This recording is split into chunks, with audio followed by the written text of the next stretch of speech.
All right. Hello, everyone. Welcome to Lightning Talk session. Welcome to Lightning Talk session for day two. We are getting closer to the end of PyCon ID 2021. I hope you enjoy the entire session as I do. For today's Lightning Talk, we have 7 speakers. I will introduce you one by one. Speaker number one is Mas Januar. And then speaker number two Halo. is Mas Syukur. This is Mas Syukur. And then speaker number three is Mas Ardi. And then speaker number 4 is Mas Tegar. Speaker number 5 is Mbak Melisa, yeah, our MC. And then speaker number 6 is Mbak Karisa. And then the last one, speaker number 7 is Mbak Intan. Okay, these are the 7 speakers for this lightning talk. So, um, each speaker will deliver talk for 5 minutes max. Speaker can either present in English or in Bahasa Indonesia. Okay, I will start with lightning talk. I will start this session. I will give the stage for speaker number one first, Mas Januar. I will put up your slide. Yeah. Mas Januar, the stage is yours. Oke, thank you Mbak Budi atas kesempatannya. Saya akan membawakan talknya dengan menggunakan bahasa Indonesia. Topik yang akan saya bawa pada talk kali ini yaitu tentang sekilas tentang Kuda Python. Kenapa sekilas? Karena Kuda Python sendiri baru benar-benar rilis November kemarin, jadi belum sempat explore lebih jauh tentang Kuda Python. Tapi karena basic saya di komputasi, jadi saya akan bahas hal ini saja. Oke, uh, mungkin lanjut saja langsung. Apa itu kuda? Mungkin beberapa teman yang sudah berkecimpung di dunia machine learning, deep learning, computer vision dan sebagainya mungkin sudah sering mendengar kata kuda. Tapi kuda itu apa sih? Kuda itu adalah platform paralel computing yang memungkinkan kita bisa mengakses kuda core dari GPU NVIDIA. Nah, ilustrasinya seperti GIF di slide. Jadi kalau ada pekerjaan yang pekerjaannya mirip atau instructionnya mirip, itu bisa dikerjakan secara bersama-sama gitu, sehingga kita bisa melakukannya dengan lebih cepat. Mungkin dalam bahasa anak program mungkin bisa dibilang SIMD atau single instruction multiple data, sehingga kita bisa mempercepat pekerjaan tertentu gitu. Oke. Kuda Python. Untuk interface sendiri, kuda tentunya kita sudah sering memakai sebenarnya, cuma yang benar-benar dari NVIDIA itu belum pernah rilis untuk Python interface yang mengakses kuda driver API, runtime API, dan library itu sudah banyak sebelumnya. Ada Skitsit Kuda, PyTorch, PyCuda, QPy, Numba, TensorFlow. Nah, mungkin yang cukup familiar mungkin ya Skitsit Kuda sama PyTorch dan TensorFlow. Untuk sistem yang dibuat di Kuda Python itu mungkin Kuda Python itu jalan via ini Cython. Cython, bukan setan. Ini pernah dibahas di PyCon Indonesia tahun lalu, dibawakan oleh Mas siapa namanya? Mas Fauzan. Nah, untuk sistemnya sendiri, Kuda Python itu adalah interface kuda untuk Python. Jadi dari Python application dia binding runtime API sama driver API-nya dari Cython. Jadi dia bisa langsung mengakses kuda kernel. Jadi kuda kernel itu nanti akan melakukan komputasi paralel dan langsung mengakses NVIDIA GPU. Terus untuk contoh pengaplikasiannya mungkin di coding kurang lebih seperti ini. Kita bisa langsung import tentunya setelah menginstal package-nya yang ada di GitHub. Mungkin nanti bisa saya share atau bisa langsung reach out saya. Jadi ini importnya from kuda, import kuda dan ncrtc. Terus eh, untuk kuda kernelnya sendiri programnya harus dalam C. Jadi kita harus nulis program kernelnya dalam C seperti di slide. Kita define global itu sebagai global untuk menggunakan global memory di VRAM GPU kuda. Jadi program ini mendeklarasikan bahwa program ini akan jalan di kuda kernel dan bisa diakses di global memorinya kuda. Selanjutnya ya ini apa namanya compilernya. Jadi perlu di-compile di dalam Python interface-nya. Setelah di-compile kita init kudanya, kuda driver API atau runtime API-nya. Setelah itu langsung saja load itu tadi si kernel functionnya atau ya kernel functionnya bisa di load dulu jadi variabel di Python. Setelah itu kita define number thread sama block. Jadi kayak kita mau pakai berapa thread di kuda, berapa core di kuda. Habis itu kita mengalokasikan memori di memorinya kuda dan perlu di copy dari host ke kernel. Oke. Setelah itu bisa langsung launch kernel and kuda Python jalan. Oke. Itu saja dari saya. Terima kasih atas kesempatannya. Oke. Alright, thank you. Very nice talk. We will continue to speaker number 2, Mas Syukur. The floor is yours, Mas Syukur. Oke, thank you Pak Budi. Perkenalkan teman-teman semua, saya Syukur. Saya saat ini kuliah di Universitas Negeri Malang semester 5 dan mau naik semester 6. Di sini ada beberapa sosial media saya. Kalau teman-teman tertarik untuk reach out ke saya ada di GitHub, Syakir Abadi, di Twitter juga ada, namanya sama. Saya juga ada punya LinkedIn dan Medium, itu nama saya sendiri. Dan kalau mau teman-teman reach out saya lewat email, bisa ke muhammadsyukur@gmail.com. Nah, di sini saya akan mencoba bercerita selama saya ngoding Python, saya udah dapat pengalaman pertama apa aja. Ya, mungkin pertama saya akan mulai dari kenapa saya pilih Python. Alasan utama kenapa saya pilih Python itu adalah kebalikan dari apa yang Mas Ainun sampaikan di hari pertama kemarin. Kalau Mas Ainun bilang kemarin itu anak beliau pindah ke C++ karena Python terlalu lama. Nah, saya kebalikannya. Saya escape ke Python karena di kuliahan itu saya ngoding pakai C++ dan harus berhadapan dengan pointer. Itu apa ya? Saya benar-benar struggle dan benar-benar angkat tangan. Jadi ketika saya temu Python, wah ini kayaknya bahasa lebih mudah dicerna. Jadi ya udah saya pindah. Jadi sejak saat itu semua kegiatan akademik saya selesaikan dengan Python. Dan yang kedua, Python bisa digunakan untuk apa saja, bisa buat machine learning ya, dan juga backend. Ya, lebih seperti itu. Nah, ini perjalanan awal saya ketemu Python karena keracunan, keracunan apa namanya GitHub Student Perks ya. Jadi saya daftar di situ pakai email kampus saya dan dapat akses data camp selama 3 bulan. Jadi itu pas ketika libur semester genap yang kalau di universitas itu selama 3 bulan lamanya. Jadi daripada saya gabut, liburan saya isi dengan nge-push atau grinding data camp. Dan itu pengalaman pertama saya ketemu dengan Python.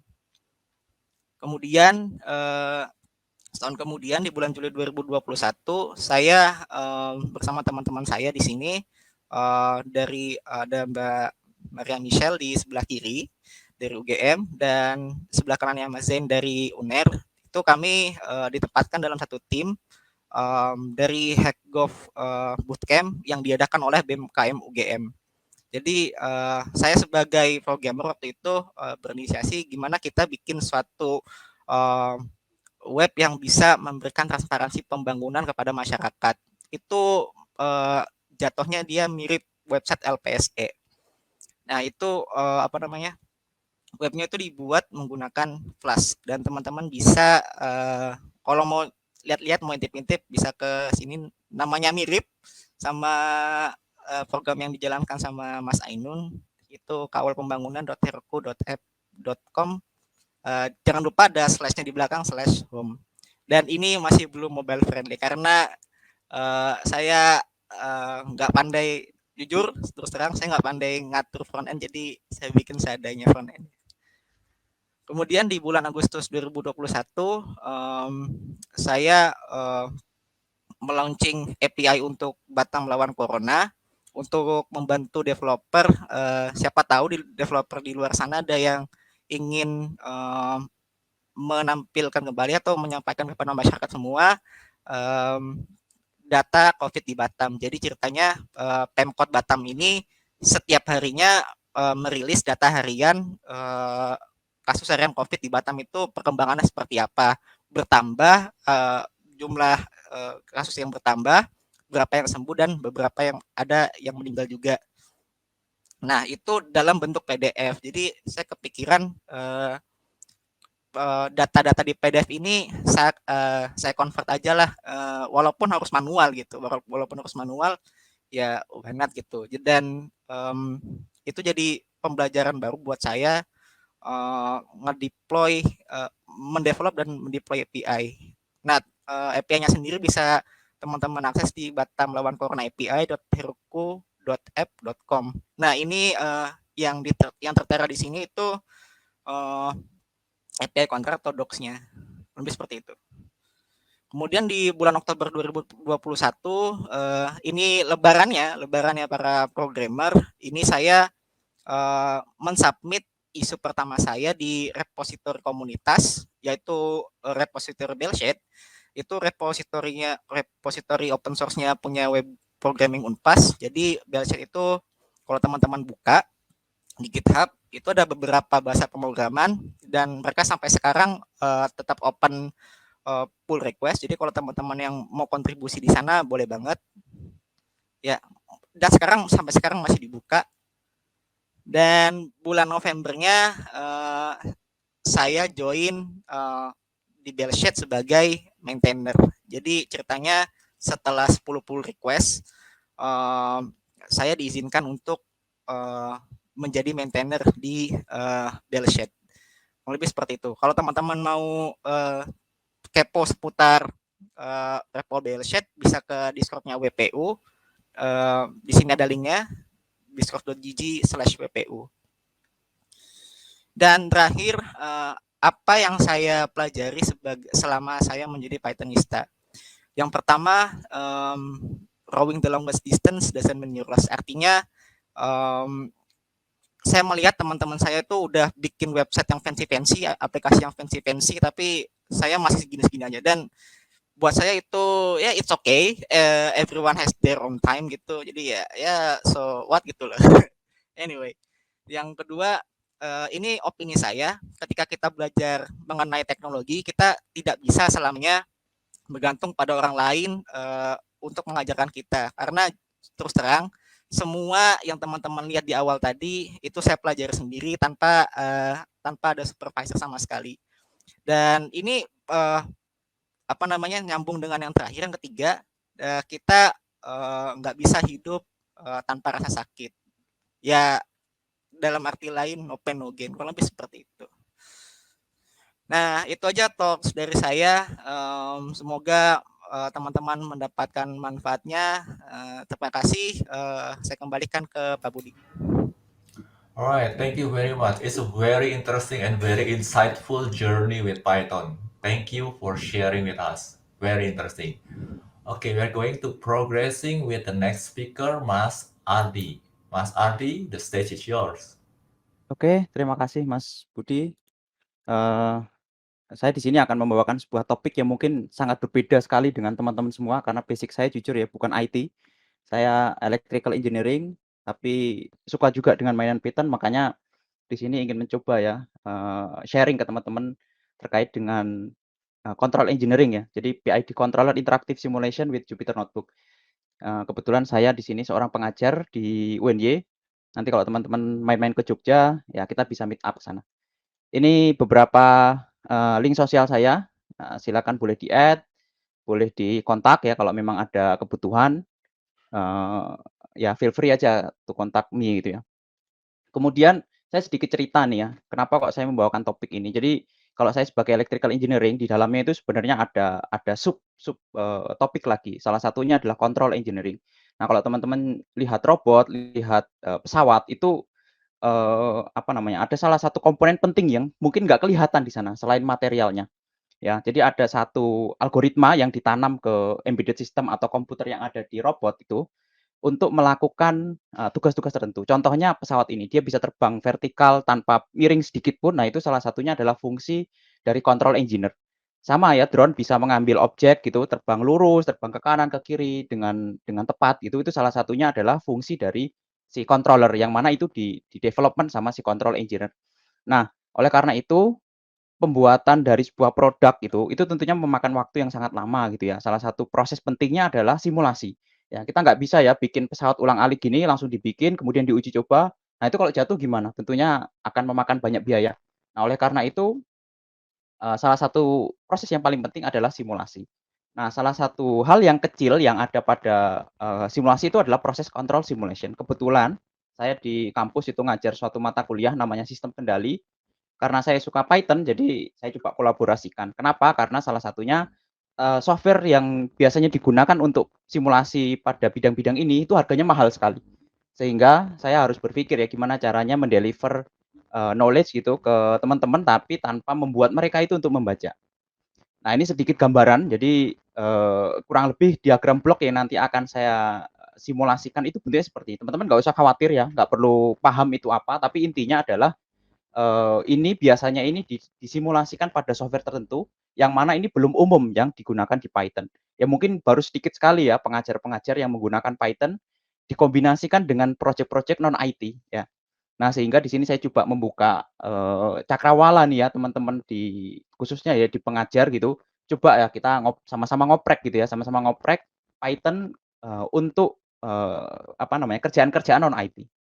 Nah, di sini saya akan mencoba nanti ya, salah satu sistem kendali yang sangat terkenal dan, banyak digunakan itu namanya PID controller. Apa itu PID controller? Itu adalah, controller yang terdiri dari 3 komponen, P, I, dan D.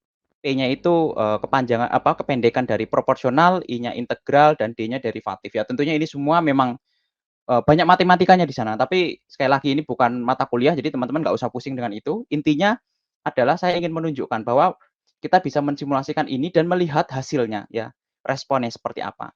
Nah, poin utamanya adalah kita itu kalau saya ngajarin ke mahasiswa itu harus, tahu ya, apa efek-efek dari controller pada masing-masing ini. P itu berefek seperti apa, I seperti apa, D seperti apa. Nah, tabel di bawah ini adalah efeknya ya. Kalau Kp itu parameter untuk P, Ki parameter untuk I, Kd parameter untuk D, dan setiap masing-masing parameter itu punya efek sendiri-sendiri. Contohnya Kp itu punya efek, menurunkan rise time ya. Ya karena ini sangat singkat ya, saya nggak ngejelasin terkait dengan nama apa itu rise time, overshoot, dan lain-lain, tapi intinya seperti itu. Kemudian kalau untuk Ki gitu ya, ketika saya naikkan nilai Ki-nya, dia akan meningkatkan overshoot. Nah, proses-proses ini atau perubahan atau, apa namanya, efek-efek ini tentunya itu bisa diamati melalui, simulasi. Nah, kita akan coba nanti, mungkin kalau sempat sedikit saya tunjukkan, skrip dan demonya, kita bisa lakukan simulasi. Nah, ini yang saya ceritakan tadi, ini kalau student edition itu $550 dan ini sangat nggak cocok sekali untuk mahasiswa, ya. Dan saya nggak rekomendasi mereka untuk membaca, walaupun ada juga dosen yang sedikit masa bodoh gitu ya, terkait dengan penggunaan software, bajakan. Nah, tapi kalau saya kebetulan ya sedikit tahu sehingga, apa namanya, saya berusaha mencari software lain yang sifatnya lebih open source. Nah, ini adalah beberapa library yang harus di-install, adalah Control, dan ini bukan project kecil ya, karena sudah ada 49 kontributor dan mereka sangat aktif sekali. Ya walaupun saya hanya sebagai pemakai, tapi ini salah satu project yang sangat, amazing bagi saya ya, terutama karena kita bisa menggunakannya secara free dan banyak sekali fitur-fitur yang ada di modul itu. Kemudian untuk interface-nya kita menggunakan paling gampang adalah menggunakan Google Colab yang basisnya Jupyter Notebook. Jadi mahasiswa saya atau teman-teman nggak perlu install ya, nggak perlu install, tinggal buka Colab, asal punya email Google, dia langsung bisa menjalankan script. Kemudian untuk, tadi saya di awal menyebutkan bahwa nanti akan ada interaktif, apa namanya, interaktif, simulation. Jadi di sini saya akan menggunakan, widget ya, IP widget yang ada sudah ter-include di Google Colab ya.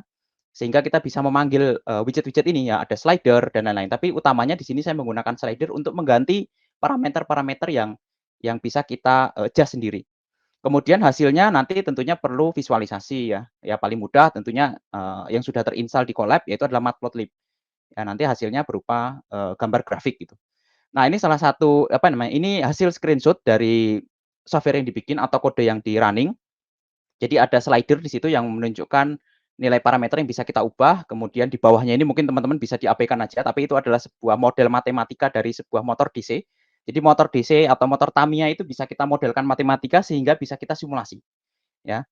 Kemudian, sebelum ke situ, ini ada demonya, teman-teman nanti kalau, ingin nyoba-nyoba ya, di sini, sudah ada langsung linknya ya. Kemudian saya akan tunjukkan sedikit ya, terkait dengan, Colab-nya. Oke, di sini langsung bagian bawah aja ya. Jadi ketika interaktif simulation ini kita jalankan, ini codingnya, nggak banyak ya. Tapi kalau untuk orang electrical engineering ini something new gitu. Jadi saya coba mengkolaborasikan gitu. Oke, di sini parameternya ya bisa kita ubah-ubah. Contohnya ini hasil responnya gitu ya. Kalau misalnya KP-nya kita ubah, nanti dia akan langsung berubah ya visualisasinya. Nah, ini efek-efek ini yang kita perhatikan kan gitu ya. Sehingga pembelajar atau student atau mahasiswa itu bisa tahu langsung ya. Ketika KP ini kita kecilkan, apa efeknya, kita besarkan, apa efeknya. Ya kurang lebih seperti itu. Sehingga harapannya terakhir ya, harapan saya adalah ya teman-teman yang di bidang non IT engineering gitu ya, Python ini sangat powerful sekali. Jadi cobalah dikombinasikan gitu.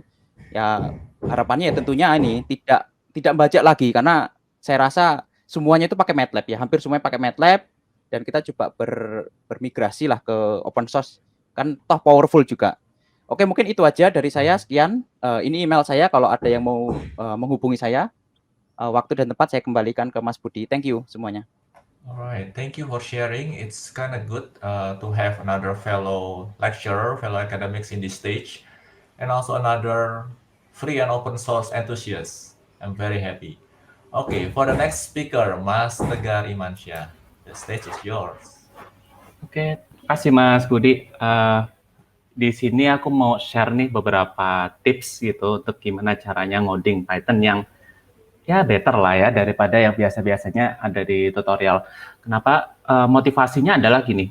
Kalau kita lihat dari Python 2017 sampai sekarang 2021, peminatnya Python ini jauh lebih banyak, jauh meledak lah bisa dibilang kayak gitu. Bagus banget, tapi kualitas code-nya ini masih ada juga yang kurang bagus, terutama teman-teman yang baru pertama main di coding. Nah, jadi di sini aku akan share beberapa tips dan jangan tulis sendiri. Kita punya beberapa tools yang nanti kita bisa otomatiskan. Kenalan dulu aku software arsitek di Altera dan orang di belakang PyCon dan Surabaya Py dan Python Indonesia juga. Aku basicnya juga bukan IT sama kayak Mas Ardi itu, aku lebih di mekatronika dulu. Kalau mau ngobrol-ngobrol, aku lebih aktif di Telegram. Agendanya ada beberapa, kita akan lihat dulu apa sih yang mau kita selesaikan, habis itu kita lihat beberapa topik yang akan kita bahas di sini. Pertama adalah yang paling sering misalnya anak-anak yang baru belajar coding itu ya, buat sebuah segitiga di mana tingginya adalah n integer. Jadi kalau N5 ya bikin bintang 5, N7 ya 7 gitulah ya. Nah, hal pertama yang kita lakukan adalah bukan bikin file main.py dan sebagainya. Idealnya kita membuat sebuah virtual environment. Nah, ini nggak berlaku untuk, bukan hanya berlaku untuk yang kecil ya, tapi yang lebih besar itu jauh lebih membutuhkannya. Gunanya apa? Ini untuk mengisolasi supaya kita nggak kecampur-campur antar project itu. Nggak juga tercampur kalau misalnya kita menginstal sesuatu yang butuh Python. Nah, di sini ada banyak cara untuk melakukan virtual environment. Bisa pakai default-nya, pakai venv, atau bisa pakai virtual environment wrapper. Tapi personal recommendation-ku lebih ke pipenv. Pipenv itu sebenarnya merangkum venv dan banyak tools lainnya. Ada juga nanti Poetry dan sebagainya itu banyak pilihan. Nah, ketika udah aktif, dia akan normalnya ada ini. Dalam kurung triangle. Kalau misalnya aku bikin nama virtual environment-nya triangle. Nah, ini bagus kalau misalnya udah di terminal, tapi gimana kalau kita buka di VS Code? Di sini adalah sebuah IDE yang biasa aku pakai. Pertama, kita coba install dulu extension-nya dari VS Code Python yang official. Di sini udah include, dia ada linting, IntelliSense, jadi kayak bisa auto detect mau selanjutnya itu apa gitu ya, debugging juga dan sebagainya. Setelah itu di terminal nggak ada yang menarik kayak terminal biasa, tapi kita mau mengaktifkan virtual environment-nya. Bisa klik yang ada di situ atau buka command palette, command shift P ya, control shift P, itu select interpreter. Nah, di sini akan ada banyak pilihan nih. Kalau misalnya punya virtual environment banyak juga akan banyak pilihan di situ. Pilih yang tadi kalian buat, yaitu triangle di sini. Nah, nanti dia akan otomatis terminalnya dan semua sistem yang ada di IDE-nya itu terhubung ke virtual environment tersebut, termasuk nanti debugging, testing, dan sebagainya. Bahkan IntelliSense-nya pun nanti akan bisa kayak gitu, auto import juga bisa. Nah, selanjutnya, oke, aku bikin codingannya nih, ya karena gampang, aku asal-asalan lah bikinnya. Tapi ini tuh nggak menarik. Kalau misalnya aku ada masalah, aku share ke orang, orang juga males lihatnya. Kita bisa auto format itu supaya lebih cantik, menggunakan black di sini. Ada banyak juga, ada AutoPad 8, ada YAPAF gitu, tapi di sini aku biasa menggunakan black.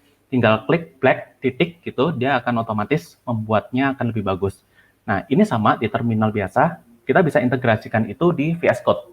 Caranya, cari aja di user setting atau workspace setting ya. Pertama adalah ada dua, format on save, jadi ketika nge-save, dia akan melakukan apa?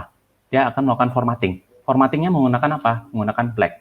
Nah, tentunya kita harus menginstal black tersebut di dalam virtual environment-nya.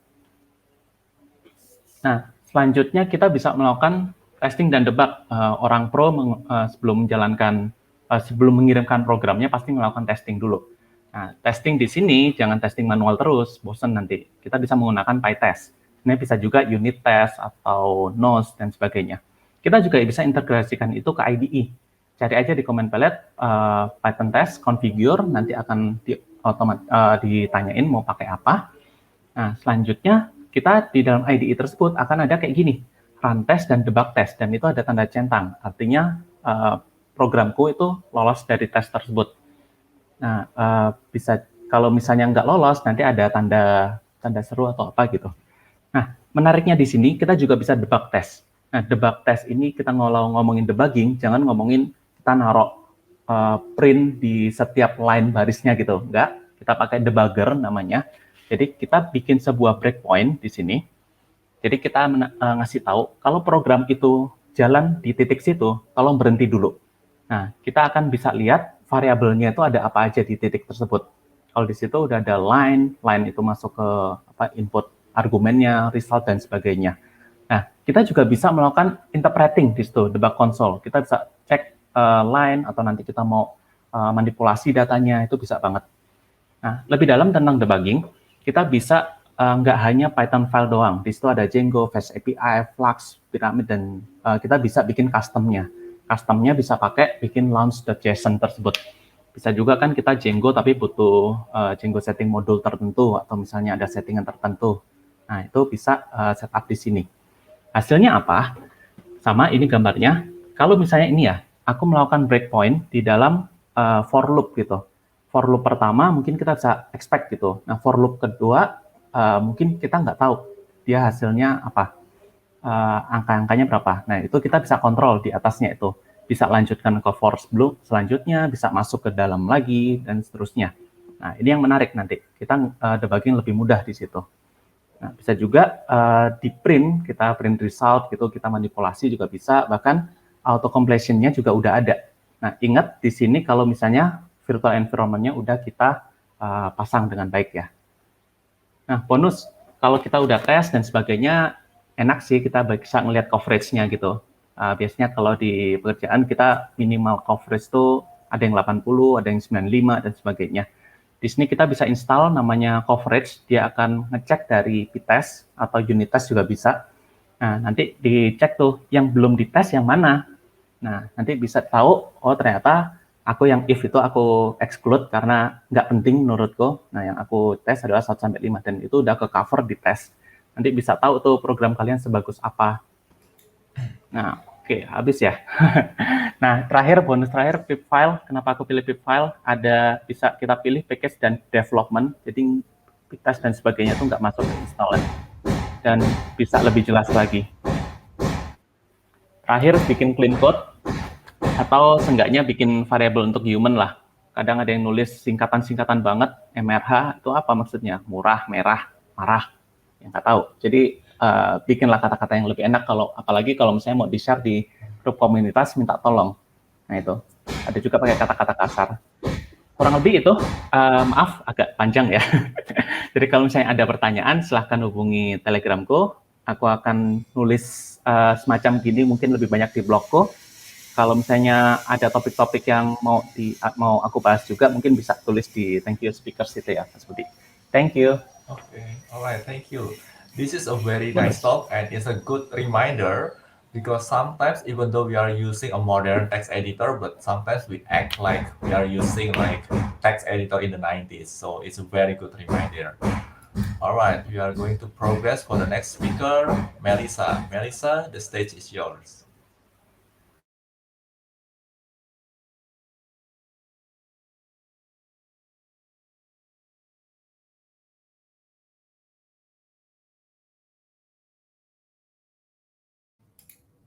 Melissa is still muted. Sorry, I'm still muted. Okay, Yeah. all right. Okay. So yeah, hello guys. So yeah, as you know, I'm not here for the Master of Ceremony for closing P2, but for Lightning Talk P2 at PyCon Indonesia 2021. So yeah, as you know, my name is Melissa Krisnawati. I'm a data mining assistant lecturer at Universitas Ciputra.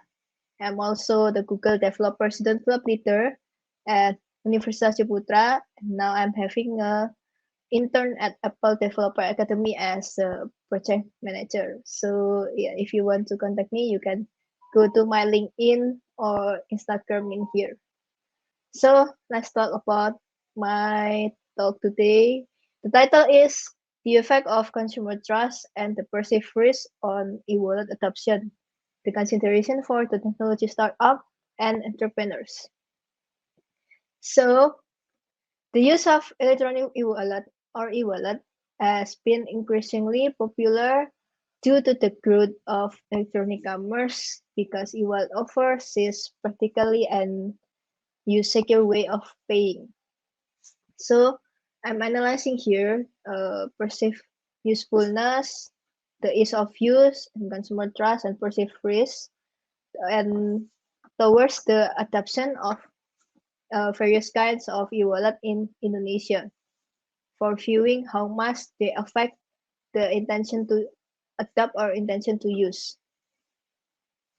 So using the form like a respondent's profile, like I'm giving the survey based on the Likert scale that I have been giving to them based on those 5 factors that I have been mentioned before. So the respondents in here, as you can see, are relatively balanced in gender between male and female. They are predominantly young, between 16 years old or less, and most of respondents have pocket money of fewer than 1 million rupiah per week, which indicates the respondents are people who may be very considerate when spending the money. Hence, the level of perceived risk could be higher. So, I'm using the multiple regression analysis in here. So, the construct validity test for all variables were done using the Pearson correlation analysis between each indicator of the latent variables and the sum of all indicators in each variable. All the correlations were found significant at 0.01, which indicates all variables are valid. And the reliability tests are done using the Cronbach's coefficients alpha. You can see the numbers between those 5 factors in here and showing all the variables are reliable. And this is the correlation among the variables, the visualization, where then you see the Python heat map library, which shows the perceived usefulness, perceived ease of use, consumer trust are positively correlated with the intention to adopt. And however, the perceived risk is negatively correlated. The explanation of this relationship is common logic because the more user thinks using the e-wallet is perceived risky, the more unlikely the user will adopt. So yeah, in here I'm using the multiple regression analysis using the status model library. As you can see in here, here is the result. So it can be seen from the OLS regression result that all the hypotheses are significantly affecting intention to use of e-wallet. So, and then the largest effect of perceived usefulness is, and the second largest and the second largest is perceived risk. So overall, the theoretical model has a coefficient of determination close to 0.5, which indicates the 50% measurements towards the intention to use is caused by the independent variables used in this study. The other 50% was caused because other variables was not included in this study. Then the manager implication was an advice that all the apps developer who use the e-wallet feature to spend more effort in making users perceive there are many benefits in using e-wallet. And then to minimize all things that potentially increasing user the perception towards the risk. So the conclusion we have the finding of this analysis shows that all the antecedents are significant, affecting the intention to use. So with the factor perceived usefulness as the dominant factor, so this study is, or this analysis is good reference to all the software developers who are using the e-wallet as their payment in their app. And then you can see more about my journal and that link. So yeah, that's all from me. And then you can contact me on the Instagram or LinkedIn that I have been said on the beginning. Thank you. All right. Thank you, Melissa. Thank you for the presentation. Thank you for sharing about your data analytics. Very interesting. And then we are progressing for the next speaker, Miss Carissa Vincencia. The stage is yours. Okay, thank you, Kak. Okay, let me start. So, yeah, let me introduce myself. My name is Carissa, and my background is actually computer engineering. So, I haven't met Python until I graduated, actually. So, just the same as like I forgot the name, sorry. But yeah, I also use a lot in C++ and C, and it's also C# back in my college, and also assembly a lot most of the time. And yeah, to be honest, I don't really enjoy using those languages because it's like very very low level. And then after graduated, I pursue my career in data scientist, and I really enjoyed it a lot because like with in data scientist, not just you learn how to machine works, not really like not really physical machine, but it's machine learning. But also like we can also like learn how does like business in a perspective, like how does business work, like how do we make some decision in terms of like business. And also in the weekend or like in my like spare time, I also love to do some research in NLP. And our recent project was called Indo NLU. You can definitely check it out in the indobenchmark.com. So yeah, so beginning from the not knowing Python at all, and then I learned how to use Python in data scientist as a data scientist, and I enjoyed it a lot. Now I cannot live a day without seeing Python. Like I literally use Python like almost every day. And also, yeah, I want to introduce you about the IndoNLU. IndoNLU is like it's actually part of IndoNLP, so natural language processing, if you know. So IndoNLU is the understanding part. It's basically making your machine learning understand whatever that human is saying, like the human languages. And thankfully, we were accepted at AACL last year. And in this recent project that we have, the IndoNLG, which means like Indonesian Natural Language Generation, we were accepted at EMNLP just recently, like around November. Not or not, sorry, yeah, around November, I forgot. And yeah, it's EMNLP is actually like the second biggest conference in computer linguistic in the world. So we were so grateful, and then we want to like introduce you to all this, you know, like young generation of NLP enthusiasts.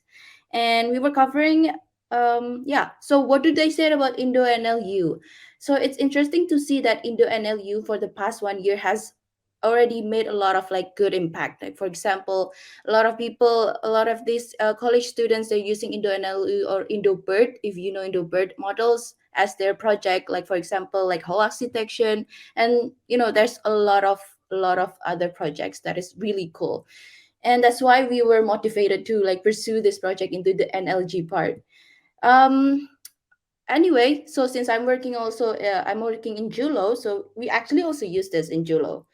And you know, we used to do the classification of user feedback on Julo manually by human labeling, so like we manually labeling one by one. But I'm gonna give you the example here. For example, like if the user have this feedback, thank you, Julo, I recently got this person, blah blah blah. We're gonna label them as a positive feedback. And with the help of the Indo NLU's model, it become faster and better. Like we don't need like 2 or 3 days to label like 100 and thousands of reviews. Like we only need like less than 5 minutes to generate these reviews, and it's really helpful. And interestingly, we also find that Indobird model is more consistent and more better in terms of like this in this evaluation metrics compared than the agents level. That means human here. And then let's continue. Yeah, so check out this blog. So some of these fellas were writing about IndoNLU, and it's very interesting. So IndoNLG is the new one, as I've already explained before. So it's like the first ever fast resource for training, evaluation, and benchmarking in Indonesian natural language generation tasks. And we have this, we provide this like three kind of output. We have the benchmark, data set, and models, and you can definitely check out on our website. And it's also hosted in Hugging Face. So you can definitely, it's open source, like everyone can use it, academic, industry can all, and can use these models. And then, yeah, there's a lot of downstream tasks in our GitHub that you can also check it out as well. And you can also watch INACL YouTube channel to see how we introduced NLG and NLU into NLG and into NLU in the past few months, and also last year, I think. And yeah, so if you also you know, like curious of what is this for, what is NLG for, like these are the real world examples that people start using it, and a lot of like these new startups are getting lot of funding from this, you know, like from this by building this kind of business. And yeah, I think that's all. And feel free to give a screenshot on the screen, so you can definitely check out the slide, because 5 minutes feels like a blink on an eye. And then yeah, definitely reach me out if you want to know more. Thank you. Thank you. All right. Very interesting topics. And yeah, I'm also happy to see how NLP in Bahasa Indonesia progressing. It's super awesome. Thank you for sharing with us. Thank So you. we're gonna progressing with the last speaker, Mbak Intan. And Mbak Intan, the stage is yours. Hang on. Okay, all right. Okay, good evening everyone. Today I'm gonna share my experience using Python in my college. And then the next, first, let me tell you that I'm not a developer, I'm not a programmer, and I'm just a part-time librarian. The more I'm ex-physics student who use Python based on open source program to calculate the basic phenomena. In this phenomena that I used was solid state phenomena. This is the reason why I use Python, because the problem I had to solve at the time was about Hamiltonian system, which I have to calculate the parameter of Dresselhaus and Rasbach, and somehow it's gonna take a long time if I use manual method, like calculating using like something manual mathematical calculation. It's gonna take a long time because I use system which have around five five atom number with hundreds of system. Because if I have to took about 3 hours or 4 hours to calculate one atom. Nah, and then the topic of my Python experience was similar with the podcast. No, not the podcast. The Qiskit method in today pod. I forgot the name. But I need to do computational method because I need to find the the the structure of the atom. This is the result. This is the result, and which I might see. I have to give the like, and then the next. Okay. Okay. This is I need to input the data of the object, like the number of atom, the name of atom, and then like the system and the which was it's a morph or crystal of perovskite. Yeah, and then after I put all the input of the data object, I need to optimization to get the right lattice constant, and then after giving the right lattice constant, and I need to giving the effect. The effect was like characteristic which spin or electric, and then after we got all the effect, this like the input. Okay, the next one was the input. The input was like I need to give the input the system.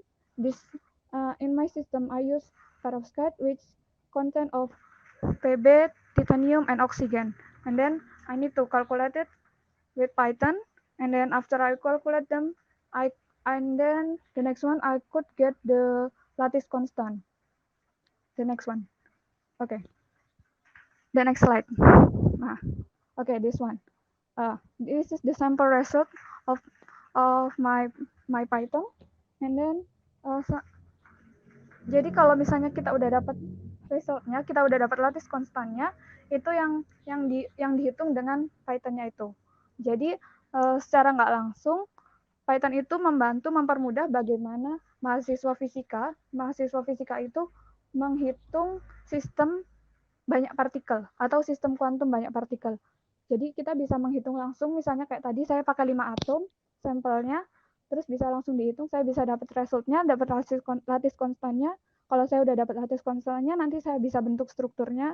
Setelah saya bentuk strukturnya, terus saya bisa menggambarkan sifat elektrik atau sifat spinnya seperti yang digambar paling awal tadi. Oke, lanjut. Seperti itu. Ya, itu sih pengalaman saya gunain Python. Jadi mungkin buat teman-teman di sini banyak yang menggunakan Python itu buat kayak buat web developer, pokoknya hal-hal yang advance gitulah. Tapi kalau buat saya sebagai mantan mahasiswa fisika, Python itu berguna banget untuk menghitung sistem kuantum.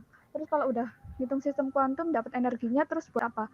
Ya nanti itu yang akan kita masukkan data dari hasil perhitungan saya menggunakan Python itu, nanti yang akan kita berikan ke teman-teman lain yang ada di lab basah, di mana mereka akan membentuk prototipenya. Bisa itu film tipis, bisa itu sistem kristal, dan lain sebagainya. Di mana Python ini membantu banget supaya kita itu bisa melakukan banyak percobaan dengan perhitungan yang murah, karena di fisika material sendiri bahan-bahannya itu cukup mahal dan cukup jarang. Makanya karena ada perhitungan secara komputasi dengan menggunakan Python ini, kita bisa mendapatkan hasil yang lebih baik. Jadi nantinya kesalahan di lab basah itu akan lebih sedikit. Oke. Sekian dari saya. Terima kasih. Selamat sore. Alright, thank you.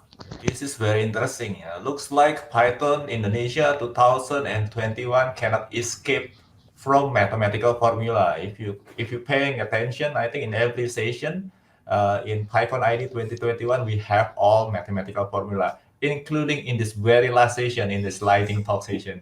Very interesting. Anyway, thank you for all the lightning talk speakers. You are all awesome. Thank you for sharing with us.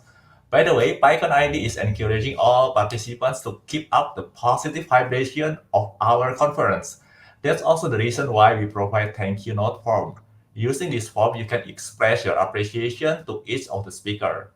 All right, this is the end of Lightning Talk session for day 2. I hope you enjoy it. And we will continue to the last session. I will pass the stage to our MC, Melissa.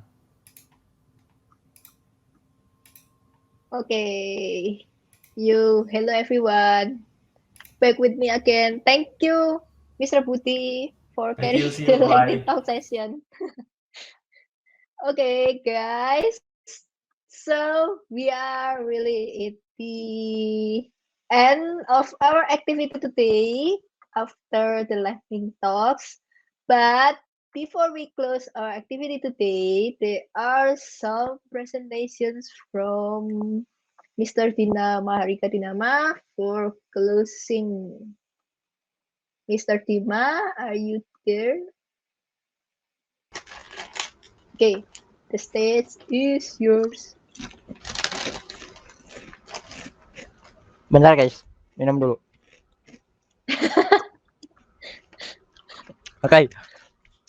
Terima kasih banyak kepada teman-teman yang masih bertahan di PyCon ID sesi di PyCon ID hari kedua hingga sesi terakhir saat ini. Kita cek dulu ya. Bentar. Saya share screen dulu. Screen 2. Oke. Ada berapakah orang di sini? Kita lihat. Belum di-up cuy. Nah, ini dia. Udah.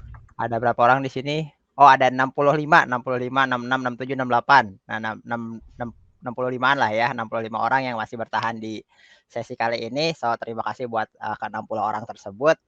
Jadi, kita akan masuk ke closing session PyCon ID 2021. Jadi, terima kasih banyak kepada teman-teman semuanya yang udah berpartisipasi di Python Conference Indonesia 2021. Saya akan membawakan PyCon ID 2021 event summary dengan hashtag Python Everywhere. Jadi untuk pesertanya sendiri kita ada 655 Pythonista yang mendaftar dan 565 dari mereka datang ke Hubilonya, kita cek lagi ya. Dan oh ya benar. Ada 565 dari mereka yang datang ke PyCon ID ini. Artinya mereka menunjukkan muka, login, dan melihat-lihat sesinya. Sampai 565. Dengan total 659 dari include peserta, speakers, sponsors, dan lain-lainnya yang datang ke PyCon ID ini. Total kita ada 659 orang yang berpartisipasi. Ini adalah itu ya, perbandingan kita ada 88% pria dan 12% wanita untuk registrationnya, dan kebanyakan registration itu 50%-nya itu berasal dari background IT industry, lalu disusul dengan para mahasiswa dan juga pelajar, disusul dengan para pekerja non IT, terus para pengajar, orang-orang dan pekerjaan-pekerja lain, dan juga ada yang entrepreneur. Entrepreneur juga pakai Python ya.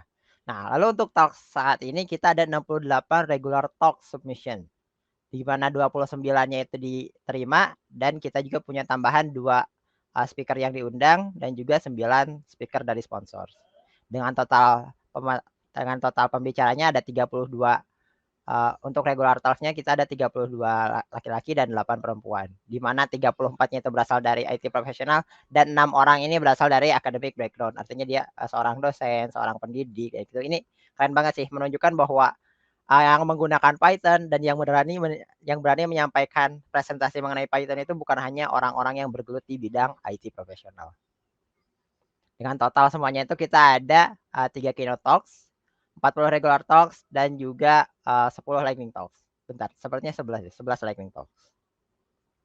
Lalu kepada teman-teman silakan mengucapkan terima kasih banyak kepada speaker yang udah ada di PyCon ID ini. Kemudian silakan teman-teman kasihkan ucapan-ucapannya biar nanti kami yang lanjutkan kepada mereka. Nah, lalu kami berterima kasih kepada sponsor kami. Ada dari Platinum Sponsor kita ada Microsoft dan AWS. Lalu Platinum Sponsor selanjutnya kita ada Julo dan Neo4j. Untuk selanjutnya kita ada Gold Sponsor Shopee yang juga udah memberikan voucher makan kepada teman-teman. Lalu kita ada Silver Sponsor dari Kiskas dan Scott APM. Booth mereka masih bisa dibuka, jadi bagi teman-teman yang mau belajar mengenai mereka, silakan datangin ke booth mereka. Lalu kami juga ingin berterima kasih kepada patrons yang telah membeli tiket patron. Ada Muhammad Irfan Lutfi, ada Mas Petra Novandi Barus, ada Mas Griko Muhammad Sultan Ibras, dan juga ada Mas Alfian Deka. Nah, kepada teman-teman yang ingin kenal lebih lanjut mengenai patron, silakan masuk ke webpycon.id, lalu scroll ke bawah, lalu ada nama-nama mereka. Selanjutnya kami ingin berterima kasih juga kepada partner-partner kami yang telah membantu memboost penjualan tiketing kami hingga tiketing tahun ini merupakan tiketing paling banyak PyCon ID. Bahkan rasanya menyaingi juga penjualan tiket di PyCon lain seperti PyCon APEC ataupun PyCon Japan.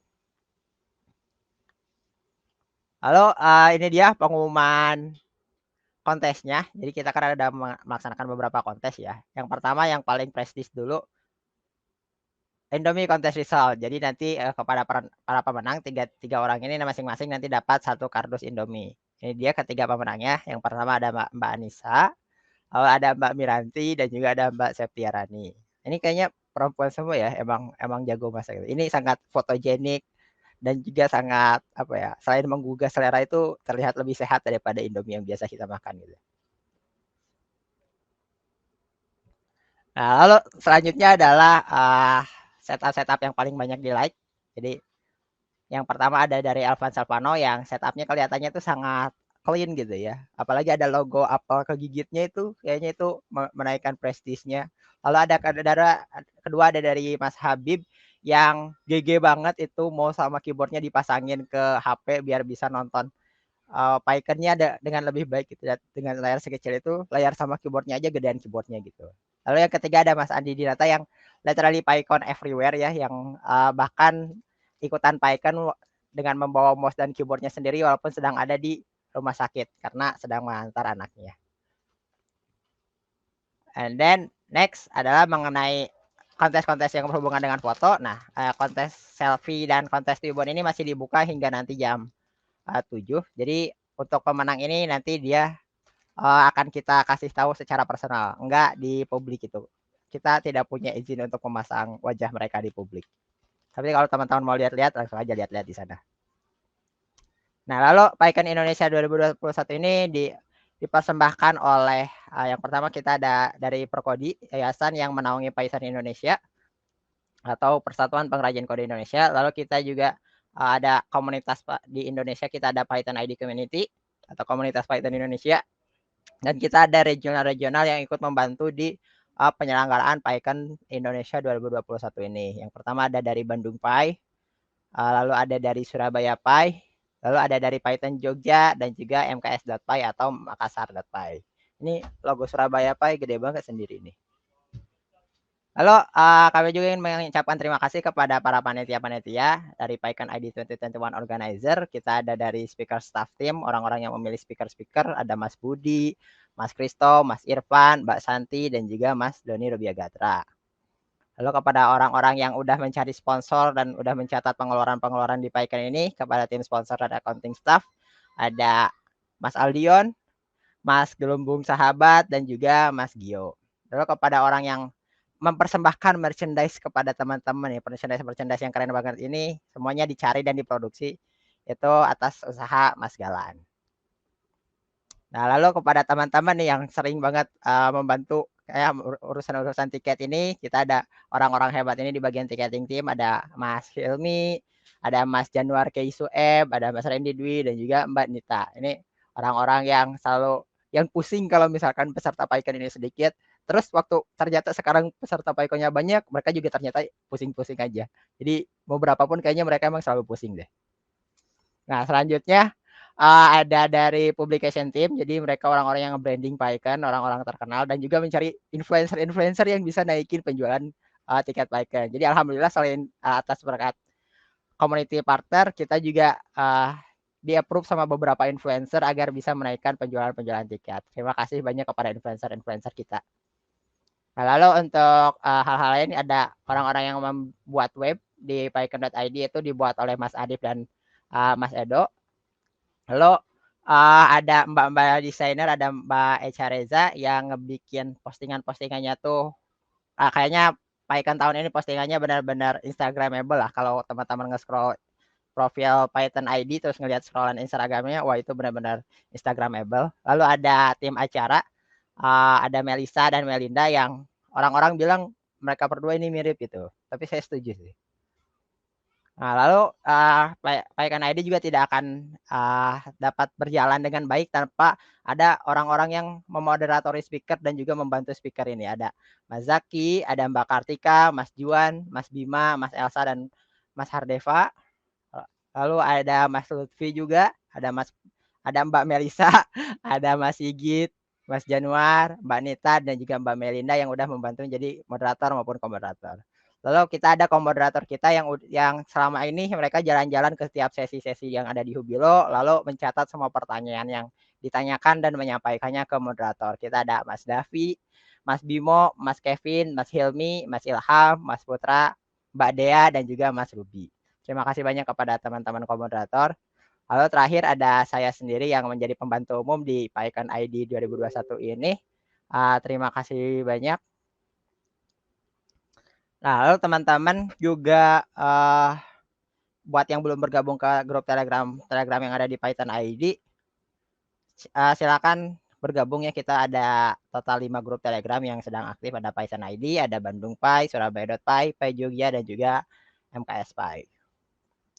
Nah, kepada teman-teman yang udah ikutan PyCon ID sampai sejauh ini, mohon diisi juga feedback formnya agar bisa membantu PyCon ID ke depannya agar bisa lebih baik lagi. Silakan masuk ke pycon.id/sofun. Ini bacanya sofun ya, bukan sofun. Sofun.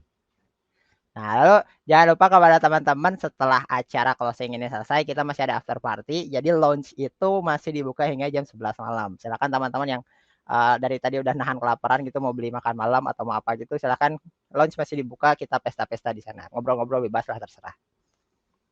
Nah, lalu setelah ini juga kita ada quiz session dari Mbak Melisa dan Melinda karena karena seberapa hal quiz session yang sore itu tidak dilaksanakan, jadi kita diganti quiz sessionnya ke setelah closing ini.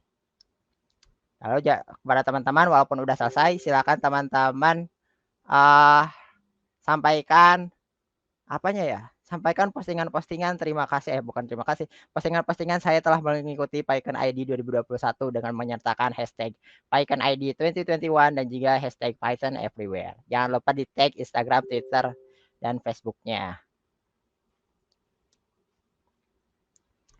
That's it.